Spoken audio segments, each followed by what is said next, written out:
Thank you. ఒక్కొక్కసారి మాట్లాడాలంటే మాటలు రావు, ఏం మాట్లాడాలో తెలియదు. కానీ ఒక్కొక్కసారి చాలా ఉంటుంది, ఏది ముందు చెప్పాలి అప్పుడు కూడా మాటలు రావు. కానీ ఒక్కొక్కసారి you come across a divine moment. ఎప్పుడైనా తిరుపతిలో వెంకటేశ్వర స్వామి దగ్గరికి ఎంతో కష్టపడి చూస్తే ఆ క్షణం పాటు మైండ్ బ్లాక్ అవుతుంది, ఏమీ తెలీదు.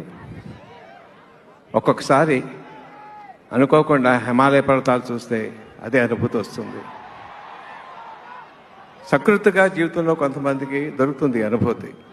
బట్ ఈ సినిమా తాలూకు ఒక యాక్షన్ 30 నిమిషాలు లెంత్ ఉంది. ఆ యాక్షన్, అది యాక్షన్ అన్నా, కథ అన్నా, ఆవేశం అన్నా, ఎమోషన్ అన్నా తెలియటం లేదు నాకు. అలా చూస్తూ ఉండిపోయాను. మహేష్ బాబు తాలూకు విశ్వరూపం దాంట్లో ఒక క్షణం కాదు, 2 క్షణాలు కాదు. అదా డబ్బింగ్ లేదు, వెనకాల సీజీ లేదు, రికార్డింగ్ లేదు. అయినా సరే మంత్రముగ్ధులు చేసి కట్టి పడేసింది. అది నన్ను మర్చిపోలేను. మీరు కూడా అనుభూతి పొందు.